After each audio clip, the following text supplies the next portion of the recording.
D'accord. Eh bien, bonjour à toutes, bonjour à tous. Ici Marie-Agnès Horst. Je suis thérapeute holistique.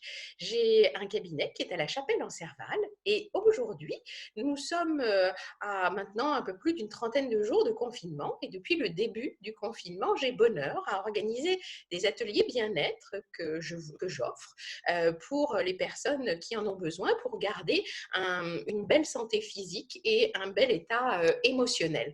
Aujourd'hui, j'ai bonheur à être avec Elisabeth. Bonjour Elisabeth, comment vas-tu?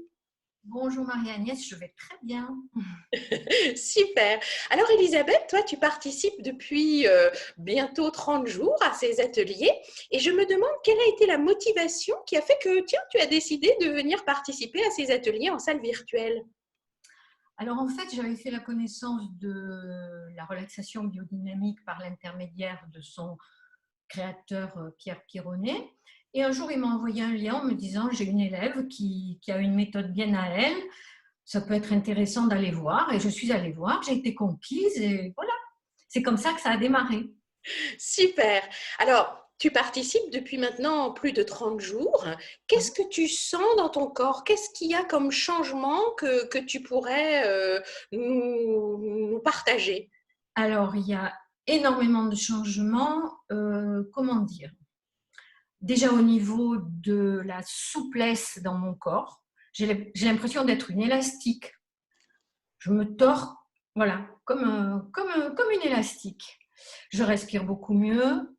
J'ai réappris à bâiller. Mmh. J'avais le matin, parce que bon, je vais doucement vers mes 70 ans, et le matin, j'avais les bronches un petit peu encombrées. Je n'ai plus ça. Quoi dire encore? Et puis une grande sérénité en moi, une grande paix intérieure. Waouh, Voilà. c'est magnifique. Écoute, merci pour ce témoignage. Tu vis, toi, l'expérience d'une salle virtuelle. Habituellement, moi, je donne ces cours en présentiel. Le confinement a fait que, bah, tiens, j'ai eu l'idée de tester la nouvelle technologie. Comment tu vis l'expérience de la salle virtuelle, toi, Elisabeth? Alors, moi, je suis une femme assez positive, donc je trouve que si nous n'avions pas le virtuel, qu'est-ce que nous ferions aujourd'hui? Je trouve ça formidable. Alors, bien sûr, je me dis que si nous étions dans une salle, peut-être que tu pourrais faire des corrections de posture ou des choses comme ça. Mais franchement, moi, je trouve ça génial. Génial. Parce que ça nous permet de faire comme si, quoi. Oui, c'est ça. Et moi, je suis très surprise, en fait, de voir l'intimité qui s'est créée entre chacun et chacune d'entre vous. Le matin, je vous offre un petit quart d'heure d'accueil avant de démarrer l'atelier, et puis ensuite 5 petites minutes de partage. Et je trouve qu'il y a une ambiance tout à fait chouette. Je ne sais pas ce que tu en penses.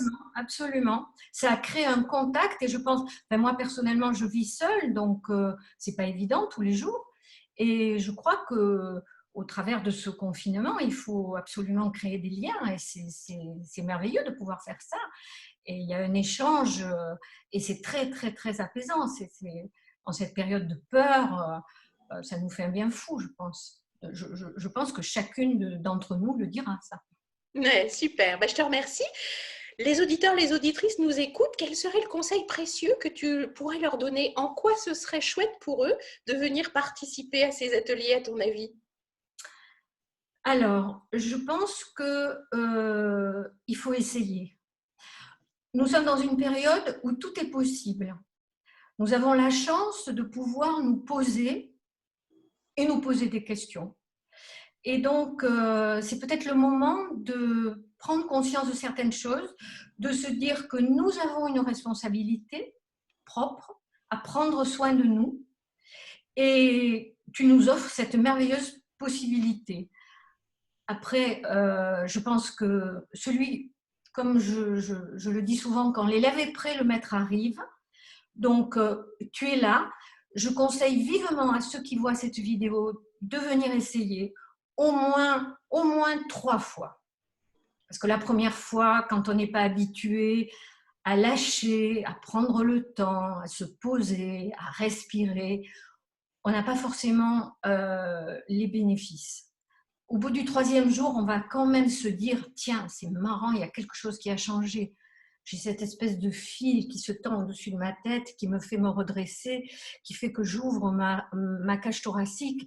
Et qu'est-ce que je suis bien. Et je crois que c'est un bon chemin vers le lâcher-prise. Voilà. Oui. Et ce que je souhaite du fond du cœur, c'est de toucher des jeunes pour qu'ils se mettent sur ce chemin avant que moi, comme moi je l'ai fait, c'est-à-dire un peu à partir de 60 ans. Si on peut prendre ce chemin beaucoup plus tôt, je pense que ces gens-là vont se préparer une vieillesse merveilleuse. Voilà. Oui, c'est vrai, ta conclusion est magnifique. Prendre soin de soi dès son jeune âge, Voilà. c'est vraiment essentiel. Avec douceur. Et on se rend compte qu'au fur et à mesure qu'on pratique la relaxation biodynamique et aussi, bien sûr, ta relaxation hypnotique, qui est un autre sujet, mais c'est vrai que l'un avec l'autre, c'est formidable.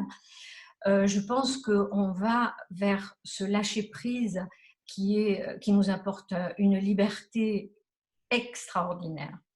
Voilà. Et c'est ça, la liberté intérieure, c'est quelque chose de magnifique, c'est vrai.